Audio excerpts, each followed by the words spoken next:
तो पिछले बार हमने एक प्रॉब्लम था वो कर रहे थे। वो पहले एक बार बता देते हैं, वो थर्मल स्ट्रेस से जुड़ा हुआ था।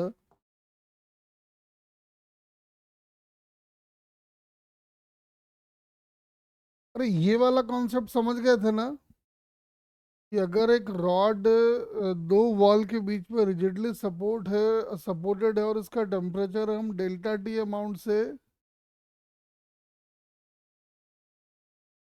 क्या रेवाड़ी ये रूम बंद है, हीटर वीटर जला रखा है देख। तो पहले सुन मेरी बात। हम कह रहे हैं कि ये वाला जब कॉन्सेप्ट हम लोग ले रहे थे कल, मैंने बताया था अगर ये दीवार के बीच में अगर रिजिडली अटैच्ड है ना, और टेम्परेचर इसका हम लोग बढ़ा दिए थे तो ये एक्सपैंड होना चाह रहा था। तो मैंने आपको प्रूव करके दिखाया था कि दीवार जो वो रॉड पे फोर्स लगाएगा, या फिर रॉड जो दीवार पे फोर्स लगाएगा, दोनों ही सिचुएशन में उसकी वैल्यू आई थी। अगर आपको याद हो तो F is equal to Y A alpha delta T आया था। ये ध्यान है? देख लो पहले एक बार। तो फिर हम बोले थे कि इसके ऊपर एक क्वेश्चन जो बहुत अच्छा क्वेश्चन है ये करवा रहे थे हम लोग। तो आओ एक बार इसको फिर से देख लेते हैं अच्छे से, क्या कह रहा है जरा अच्छे से पढ़ लो। कह रहे हैं कि दो रॉड का कॉम्बिनेशन है, एक स्टील का रॉड है और एक कॉपर का रॉड है। दोनों का पूरा लेंथ 2 मीटर है। कॉपर वाले का लेंथ दिख रहा है, स्टील वाले का दिख रहा है। तो कह रहे हैं कि कंपोजिट रॉड फिक्स्ड है। जो कंपोनेंट लेंथ है, मतलब इंडिविजुअल रॉड के लेंथ में कोई बदलाव नहीं आ रहा है। कह रहा है बताओ वाई और अल्फा स्टील के लिए क्या होगा जब कॉपर के लिए दिया हुआ है यंग्स मॉडुलस और कॉपर का अल्फा दिया हुआ है। तो ध्यान से समझो पहले, देखो ध्यान से। हम लिखने जा रहे हैं स्टील वाले का फाइनल लेंथ, ठीक है। एल स्टील, एक मिनट, येलो से शायद नहीं दिख रहा होगा ना, ग्रीन में लिख लेते हैं या ब्लू में लिख लेते हैं। तो देखो, तो हम लिखने जा रहे हैं length of steel rod finally. पहले उसका लेंथ जो था मैंने मान लिया है वो था एल एस, ठीक। क्योंकि आपने टेम्परेचर बढ़ाया है तो रॉड अगर नॉर्मली होता तो टेम्परेचर बढ़ने से उसका लेंथ बढ़ता, और वो लेंथ में कितना बदलाव आता, तो आता है L S alpha delta D, ठीक है। लेकिन चूंकि एक्सपैंड होना चाह रहा होगा तो दीवार इस पे ऐसे ऐसे फोर्स लगा रहा होगा। तो इस फोर्स की वजह से इस रॉड की टेंडेंसी कंप्रेस होने की भी है। तो इस फोर्स की वजह से कंप्रेशन कितना आएगा, तो minus F L steel over A Y steel. मेरा कहना है ये है स्टील वाले रॉड का फाइनल लेंथ जब हम टेम्परेचर बढ़ाएंगे इस सिचुएशन में। देख लो तो सही है क्या?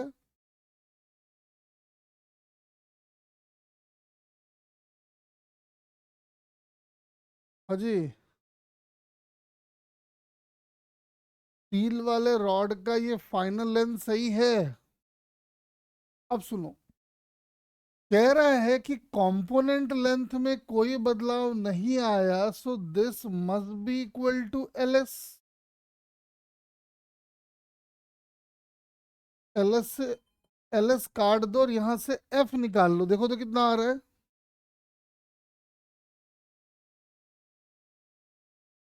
यहां से एफ की वैल्यू निकाल लेते हैं। तो एफ आ जाएगा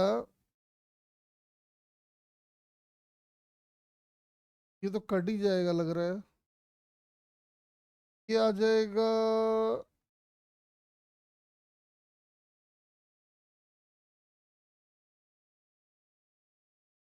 A Y S alpha S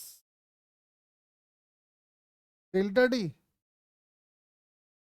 और देख लो तो ये क्या।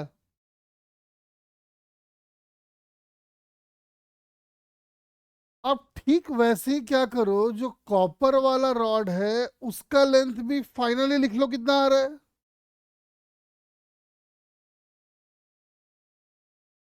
जो कॉपर वाला लेंथ है उसका जो फाइनल आएगा लेंथ वो आएगा एल। कॉपर था पहले, टेम्परेचर के बढ़ने से उसके लेंथ में बदलाव आया होगा इतना, लेकिन फोर्स की वजह से कंप्रेस भी हुआ होगा इतना। और accordingly this must be equal to L copper, क्योंकि कह रहा है कि कंपोनेंट लेंथ में कोई बदलाव नहीं आया, तो फिर से एफ निकाल लेते हैं। तो एफ फिर से आ जाएगा A Y copper alpha copper delta T. क्या, क्योंकि दोनों एफ सेम है और दोनों को अगर हम इक्वेट कर दें तो साफ दिखाई पड़ रहा है कितना आ गया, देखो तो आ जाएगा Y S alpha S equal to Y copper to alpha copper. देखो तो बाकी जानकारी दिया हुआ है क्या।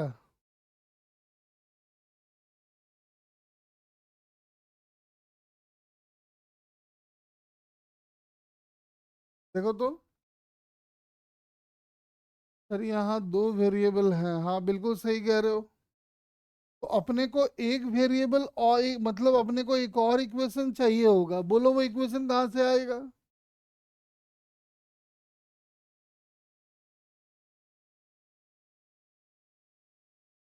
और एक पहले इक्वेशन, हाँ ये कह रहा है ना कि जब composite rod, when the composite rod is free, उसका कंपोजिट लेंथ बढ़ के इतना हो जाता है जब हम टेम्परेचर 20 से कर देते हैं 120। ठीक है, इसका मतलब एक बात कंफर्म है कि टेम्परेचर के बढ़ने से जब वो फ्री है, तो टेम्परेचर के बढ़ने से स्टील के रॉड के लेंथ में जो बदलाव आया होगा वो आया होगा L steel alpha steel delta T. देखो तो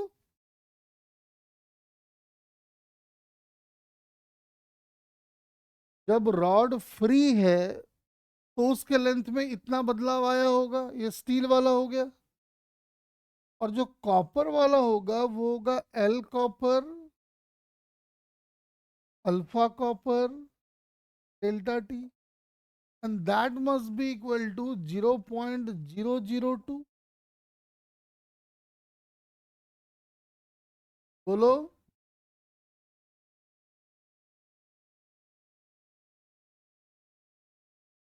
डेल्टा टी अपने को दिया हुआ है, डेल्टा टी अपना 20 से बन के 100 दिया हुआ है, यानी 100 into L S alpha S plus L copper alpha copper, that must be equal to 0.002। क्या अब दो इक्वेशन दो अननोन से सब आंसर आ जाएगा क्या।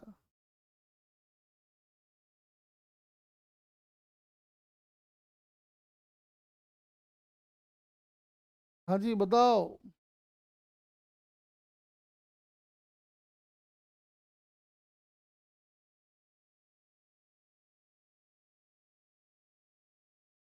तो आप एक काम करो, इसको सॉल्व करके इसका आंसर निकाल लो, ये बहुत बढ़िया क्वेश्चन है और कैसे मैंने लिखा है ना उसको ध्यान रखो। जरा इसको सॉल्व करके इसका आंसर लाओ पहले अच्छे से, पूरा आंसर फाइंड करके दिखाओ जरा मुझे।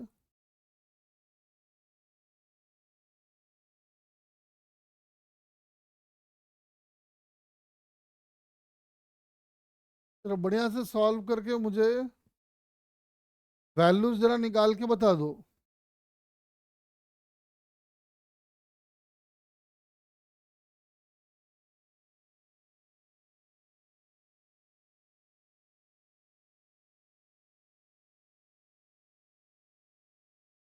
अभी जैसे यहाँ पे कह रहा है कि इंडिविजुअल रॉड के लेंथ में कोई बदलाव नहीं आया, कभी कभी बोलेगा नहीं टोटल लेंथ में कोई बदलाव नहीं आया।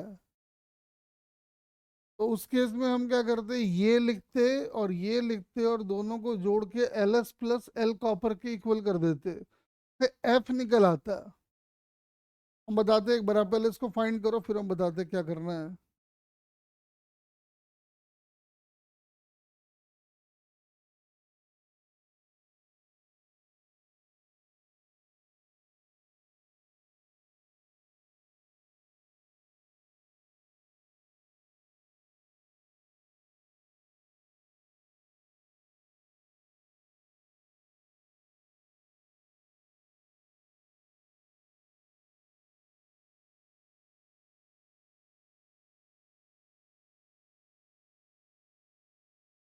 अल्फा एस आ गया तो फिर अपने को क्या निकालना था, वाई स्टील का भी निकालना है।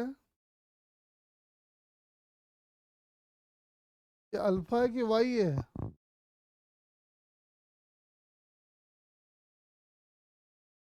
अल्फा एस, हाँ अल्फा एस होगा तो वाई एस कितना आएगा देख लो।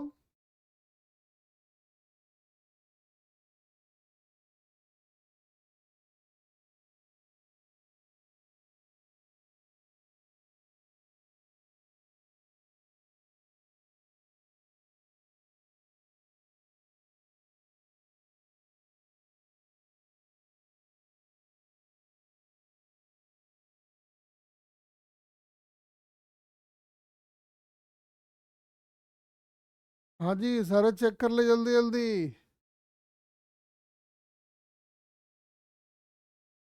ठीक है।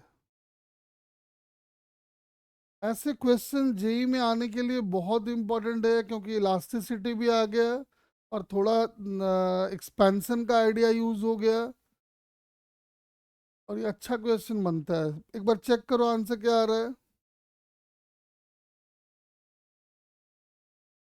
एक क्वेश्चन हम और समझा देते हैं। वैसे ऐसे क्वेश्चन जब भी आएगा तो एडवांस में ही आएगा, फिर भी एक समझा देते हैं और कॉन्फिडेंस आएगा आपको।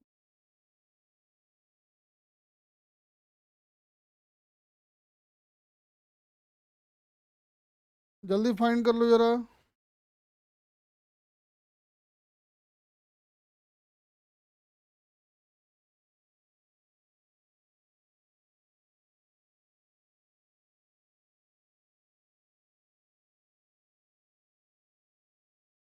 अब सुनो, हम एक आइडिया आपको और समझा रहे हैं, ठीक है? हम डेटा बोलोगे तो हम इसी को ले लेंगे, वरना देखो फिर वही कहानी है। हम बहुत डिटेल में नहीं जा रहे हैं। क्या किया है, एक कंपोजिट रॉड है, तो दो रिजिड सपोर्ट के बीच में लगा दिया है। ध्यान से सुनना जरा। मान लेते हैं, चलो पिछला वाला ही केस ले लेते हैं, या उल्टा कर देते हैं, इसको कॉपर बना देते हैं, इसको स्टील बना देते हैं। इसका लेंथ सपोज करो है 0.5 मीटर, और इसका लेंथ सपोज करो है 1.5 मीटर। क्रॉस सेक्शन एरिया दोनों का सेम है, और जो भी है वो दिया हुआ है। यंग्स मॉडुलस जो भी है दोनों का दिया हुआ है। ठीक है। अल्फा जो भी है दोनों का दिया हुआ है।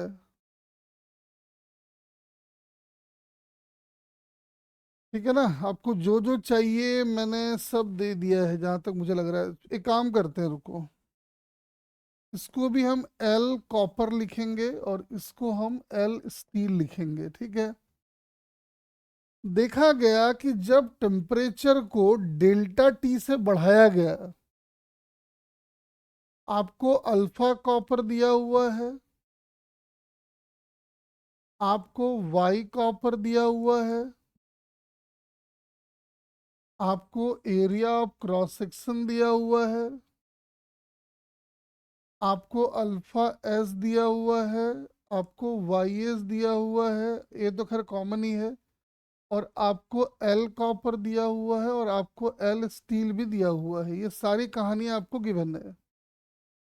डेल्टा टी से जब सिस्टम का टेम्परेचर बढ़ाया गया तो देखा गया कि कंपोजिट रॉड के लेंथ में कोई बदलाव नहीं आ रहा। वो तो ऐसे भी नहीं आ सकता है भाई। दो रिजिड वॉल्स अगर हैं तो उनको सेपरेट थोड़े ही कर सकता है वो तो अंडरस्टूड है।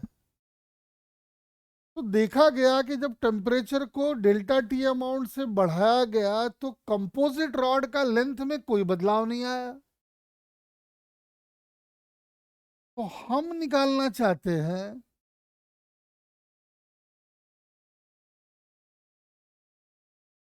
Force feel by the wall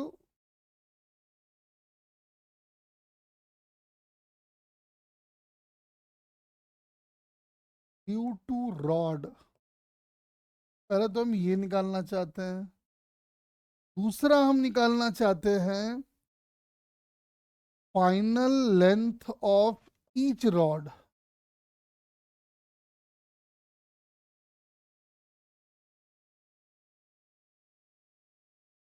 और तीसरा हम निकालना चाहते हैं कि ये जॉइंट कितना भागा होगा, ये जॉइंट,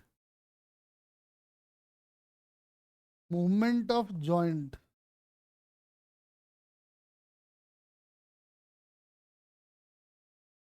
ये कितना भागा होगा हम निकालना चाहते हैं। आप अगर समझ गए हो तो आप जरूर कर दोगे इसको। चलो ट्राई करो अच्छे से एकदम। हाँ, टोटल लेंथ में यहाँ देखो, पिछले बार बोला था इंडिविजुअल लेंथ में चेंज नहीं आया है। शुभम अंग्रेजी पे ध्यान दे। वहां बोला था कंपोनेंट रॉड में चेंज नहीं आया है, यहां कह रहा है कंपोजिट रॉड में चेंज नहीं आया है। बोल, समझ में आया क्या बात? तो कंपोजिट रॉड के लेंथ में कोई भी बदलाव नहीं आया है। देख ले, देख इधर, पढ़ा नहीं होगा ये, देख। This is component, this is composite. हाँ, ये लैंग्वेज ध्यान दे जरा। चलो शुरू हो जाओ और बढ़िया से करके दिखाओ एकदम। बहुत अच्छा क्वेश्चन है, एडवांस में आने के लिए एकदम जबरदस्त क्वेश्चन है। चलो सॉल्व करके दिखाओ अच्छे से। कैलकुलेशन नहीं करना क्योंकि डेटा नहीं है आपके पास। हम जान के डेटा में भी नहीं उलझ रहे। आप जो भी आपका कैलकुलेशन हो समझ जाओ, मुझे कैलकुलेशन करके कॉपी में पिक्चर लेके भेजो।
देखो, नहीं करना है, जो अभी किए थे दोबारा वही काम करने का है, समझ में आ रहा है तो आओ एक एक करके कैलकुलेशन कर देते हैं। तो इधर उठा के रख देते हैं, ठीक है ना, इसको इधर रख लेते हैं। देखो, तो कॉपर का जो फाइनल लेंथ होगा वो होगा L copper plus L copper alpha copper delta T. ये उसका इलोंगेशन हुआ तब जब नेचुरली इलोंगेट होता है, लेकिन एफ की वजह से F L copper over A Y copper इतना कंप्रेशन भी हो गया। तो कॉपर के रॉड का फाइनल लेंथ ये होगा plus L steel plus L steel alpha steel delta T minus F L steel over A into Y steel is L copper plus L steel. काट दो, कटकुट आ गया। इससे अपना पहले एफ निकल के आ जाएगा। एफ कितना आ गया देखो तो, L copper, sorry, multiplied by alpha copper L steel multiplied by alpha of steel into आएगा डेल्टा टी, फिर आएगा नीचे क्या आएगा बोल जरा। फिर मेरे हिसाब से आएगा L S by Y S plus L copper by Y copper. देखो तो ये एफ निकला है क्या?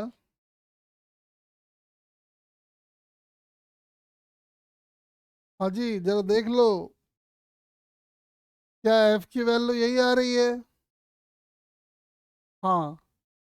और एक बार अगर एफ की वैल्यू आ गई है तो यहाँ लाके डाल देंगे तो ये अपने को कॉपर का लेंथ बताएगा फाइनली, और इसको लाके जब यहाँ डाल देंगे तो ये अपने को बताएगा स्टील के रॉड का लेंथ फाइनली। बोलो, सही कह रहे हैं क्या?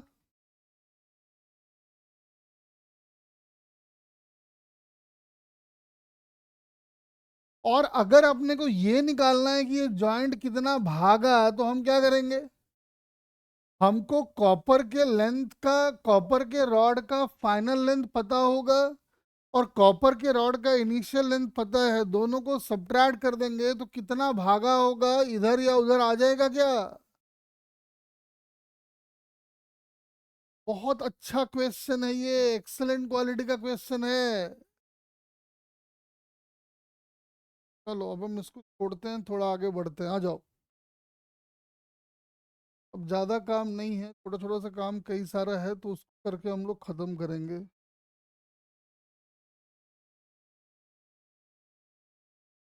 ये वाला हम लोग ये था ना, हाँ ये कर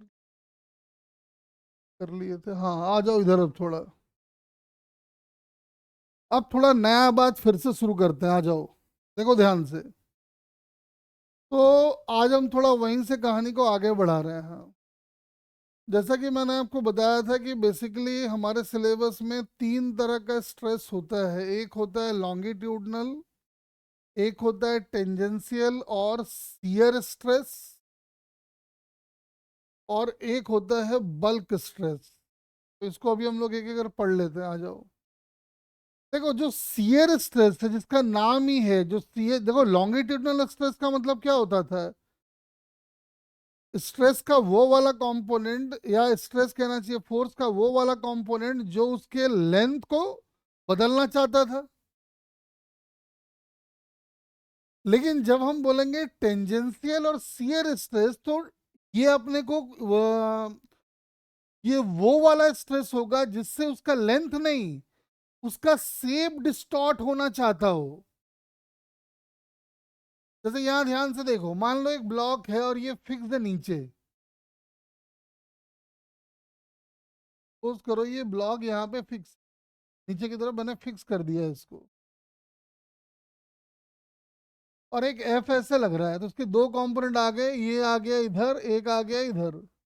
ये नॉर्मल वाला कंपोनेंट है और ये टेंजेंशियल वाला कंपोनेंट है। तो मुझे एक बात बताओ, लॉन्गिट्यूडनल स्ट्रेस के लिए किसको लोगे, एफ एन को या एफ टी को?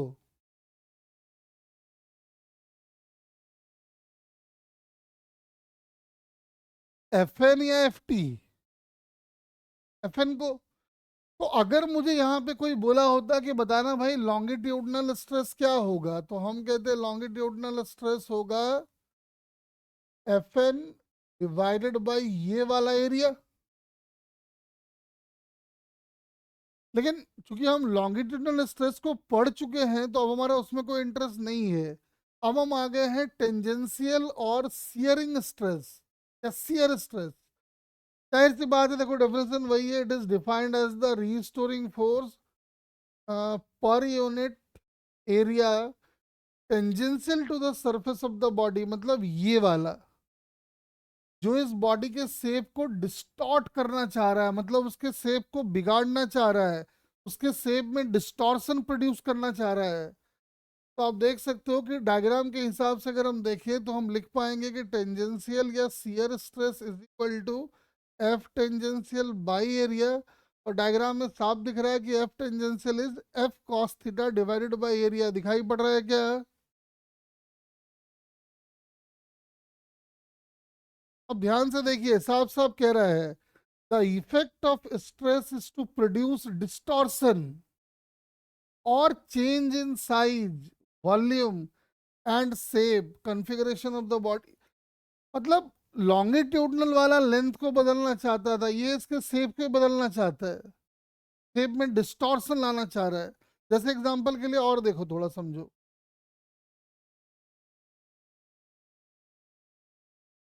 एक मिनट।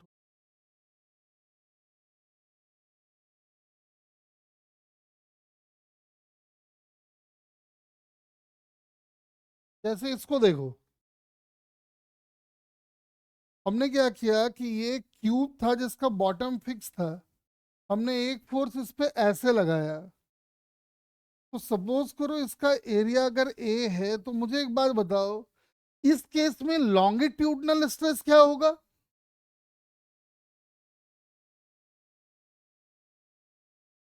जीरो, क्योंकि इसको लेंथ को बदलने वाला तो कोई है ही नहीं है अब। तो मुझे एक बात बताओ, अगर हम आपसे पूछे कि यहाँ सियरिंग स्ट्रेस क्या होगा, शियर स्ट्रेस क्या होगा, टेंजेंशियल स्ट्रेस क्या होगा, तो क्या बताओगे?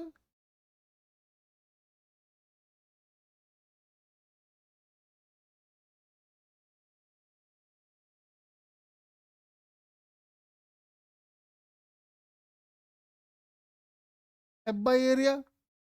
अगर ये वाला एरिया ए है तो अब देखो इसके शेप में डिस्टॉर्शन आया है, दिख रहा है आपको? हाँ जी।